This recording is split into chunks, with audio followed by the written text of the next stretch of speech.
अंगेन गात्रं नयनेन वक्त्रं न्यायेन राज्यं लवणेन भोज्यं।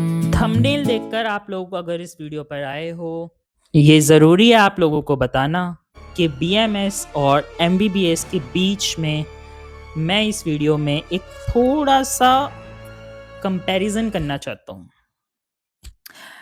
देखो, ये सब मेरे सिर्फ मन की बातें हैं, ये मेरा पर्सनल ओपिनियन है। जो मेरा पर्सनल ओपिनियन है मैं वो आप लोगों के साथ शेयर कर रहा हूँ। सबसे पहला, भाई लोग बोलते हैं एमबीबीएस वाले ज्यादा पढ़े लिखे होते हैं बीएमएस वालों से। कुछ क्वेश्चंस हैं जो मैंने फेस करे हैं, जो आप लोग भी फेस करते हो। मैं वो सब क्वेश्चंस आप लोगों के सामने प्रेजेंट करूंगा। पहला क्वेश्चन कि भाई एमबीबीएस वाले ज्यादा पढ़े लिखे होते हैं बीएमएस से। तो बोलना ब्रो, कैसे बोलना है ब्रो? एमबीबीएस वाले सिर्फ मॉडर्न पढ़ते हैं, सिर्फ मॉडर्न।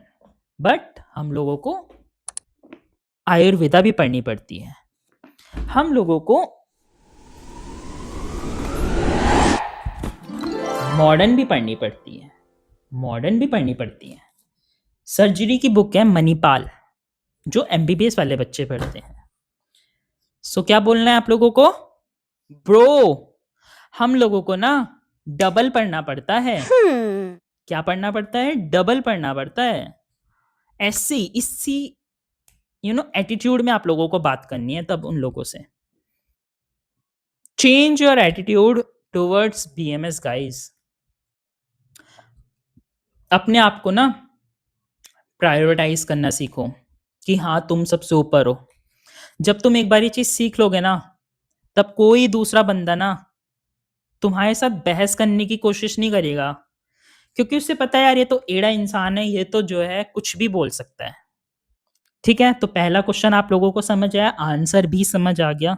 दूसरा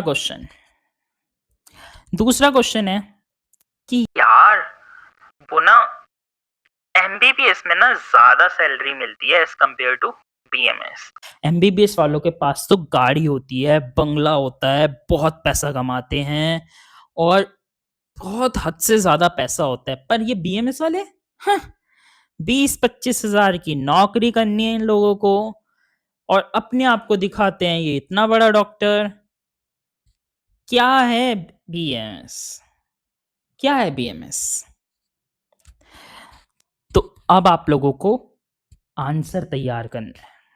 आंसर कैसे तैयार करना है मैं बताता हूं। आप लोगों को बोलना है,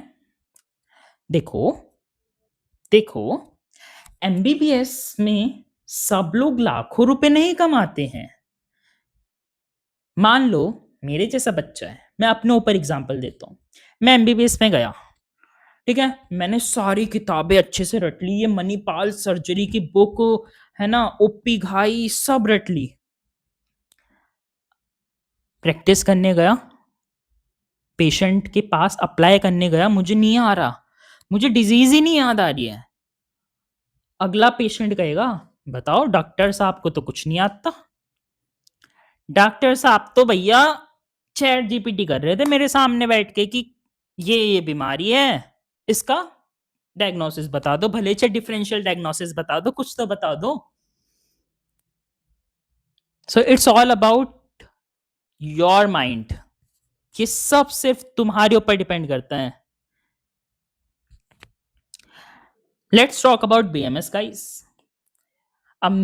हमारे जैसे बीएमएस बनते हैं, हमारे जैसे हम लोग बीएमएस वाले, अगर हमारी प्रैक्टिस अच्छी है ना, अगर हम लोगों ने मॉडर्न अच्छे से पढ़ी और आयुर्वेदा भी अच्छे से पढ़ी, कल को हम किसी मॉडर्न डॉक्टर के अंडर में हम लोगों ने प्रैक्टिस करनी स्टार्ट करी उनके गाइडेंस में, तो वो कल को कोई भी क्वेश्चन पूछेंगे मॉडर्न से रिलेटेड, तो हम इतने कैपेबल होने चाहिए ना कि हम उसका आंसर उनको तभी उसी वक्त दे, ताकि वो ये ना कहे हाँ ये है जी देखो बीएमएस डॉक्टर्स।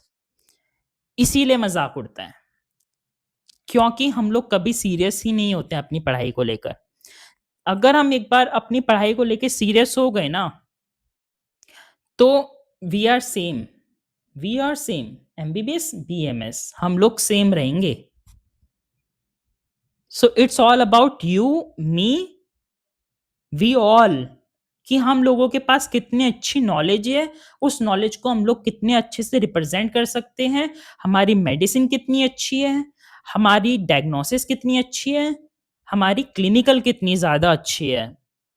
और जिसका ये सब अच्छा, उसके पास पैसा ही पैसा, क्योंकि उसके पास पेशेंट ही पेशेंट, उसके लिए पूरी फील्ड खाली पड़ी है. सो इट्स ऑल अबाउट यू. तो अगली बार कोई भी ऐसा बोले, उसको ये जवाब देना है, हाँ माना, माना कि हमारी सैलरी कम है, बट अगर हम अपने दम पे कुछ करेंगे ना, तो हम लोग उन लोगों से ज्यादा कमा सकते हैं. कैपेबिलिटी की बात होती है यहाँ पे. तीसरी सबसे बड़ी दिक्कत जो होती है, वो है कि समाज में बहुत ज्यादा कॉम्प्रोमाइज्ड है. समाज बहुत इज्जत नहीं है बीएमएस डॉक्टर्स की आज की डेट में, as compared to MBBS doctors. लेकिन बहुत से ऐसे डॉक्टर्स हैं बीएमएस जिनकी बहुत ज़्यादा इज्जत है. तो लाइक सोसाइटी में ये होता है कि हमेशा कंपैरिजन किया जाता है एमबीबीएस को बीएमएस के साथ में, कि एमबीबीएस ज़्यादा अच्छी है बीएमएस के मुकाबले. तो मैं बिना किसी फिल्टर के ना आप लोगों से एक बात कहना चाहता हूँ. देखो, कोई बंदा बीमार हुआ है बहुत ज़्यादा, बहुत उसको क्रॉनिक कोई डिजीज है. एक्यूट और क्रॉनिक तो आप लोगों को पता है ना, तो उसको कोई क्रॉनिक डिजीज है. बंदा इमरजेंसी कंडीशन में है, तो वहां पर उसको मॉडर्न मेडिसिन ही काम आनी है. ये बात आप लिख के ले लो. वो जीवित होगा तो मॉडर्न मेडिसिन के दम पर होगा, लेकिन लाइफ लॉन्ग, प्रोलॉन्ग लाइफ उसको आयुर्वेदा में आना पड़ेगा. आयुर्वेदा में वो लोग आते हैं गाइस, जो पूरी दुनिया से थक हार के, हर हॉस्पिटल से थक हार के ये सोचते हैं कि अब हम ठीक नहीं होंगे, तब वो एक लास्ट होप के साथ आयुर्वेदा में आते हैं. आई एम इन पतंजलि, मैं पतंजलि आयुर्वेदा कॉलेज का स्टूडेंट हूँ. यहाँ पर पतंजलि हॉस्पिटल में ऐसे ऐसे पेशेंट्स आते हैं ना, जिनके नाम मैंने आज तक नहीं सुने, और जब हम उनके बारे में सुनते हैं तो आश्चर्य होता है कि ऐसे ऐसे पेशेंट्स भी मौजूद हैं जो एक लास्ट होप के साथ आते हैं आयुर्वेदा में, कि काश हम लोग ठीक हो जाएं. और मैक्सिमम गाइस, मैक्सिमम लोग ठीक होकर जाते हैं. मॉडर्न मेडिसिन के साथ एक ही डिसएडवांटेज है कि आप लोग खाते जाओगे प्रोलॉन्ग प्रोलॉन्ग बहुत लंबे समय तक, तो माइट भी चांसेस कि किडनी डिजीज आप लोगों की हो सकती है. वहीं लोग ये प्रेफर करते हैं कि हम लोग आयुर्वेदा की तरफ स्विच करें, ताकि लंबे समय तक भी अगर हम लोग वो दवाई खाएं ना, तो हमारे शरीर में कोई नेगेटिव फर्क ना पड़े, कोई हार्मफुल इफेक्ट ना पड़े. सो ये तो बहुत पॉजिटिव चीज है ना हम लोगों के लिए.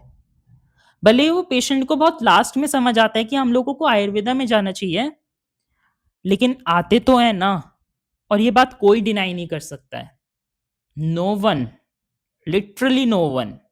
एट लास्ट मैं बस एक ही चीज कहना चाहता हूं कि there is no comparison between BMS and MBBS. हर पैथी अपना एक रोल प्ले करती है, हर पैथी के अपने रूल्स हैं, उनकी हर एक चीज़ें हैं जो वो फॉलो करते हैं. हमारी पैथी के अपने अलग रूल्स हैं. सो किसी को किसी के लिए डिसरिस्पेक्ट नहीं आनी चाहिए. लोगों को आती है. इसका एक बहुत अच्छा मैं आप लोगों को उपाय बताता हूँ. अगर कभी कोई कुछ भी बोले आपकी पैथी के बारे में, आप लोगों को उससे बहस नहीं करनी है, बिल्कुल नहीं. इस कान से सुनना है, इस कान से निकाल देना है, बस. As simple as that. इतना ही करना है आप लोगों को. जब आप लोग बोलोगे नहीं ना कुछ, बोलने से ज़्यादा चुप रहने वाले इंसान के साथ ज़्यादा लोग चिढ़ते हैं, क्योंकि वो कुछ बोलता ही नहीं है। उसको कितना भी कुछ भी बोल लो, वो चुप रहेगा। तो लोग जल्दी चिढ़ते हैं ऐसे लोगों से। तो तुम्हें तो चिढ़ाना ही है ना, तो चुप रह के चिढ़ाओ। समझ रहे हो? गाइस, ये वीडियो यहीं तक ही थी। आई रियली होप आप लोगों को ये वीडियो पसंद आई होगी। पसंद आई है तो लाइक करना, लोगों के साथ, अपने सारे दोस्तों के साथ शेयर करना और बताना कि हमारा बीएमएस महान है और हमेशा रहेगा। कोई कंपैरिजन नहीं है, ठीक है ना? हम लोग बेस्ट हैं। मैं तो मानता हूँ हम लोग तो बेस्ट हैं।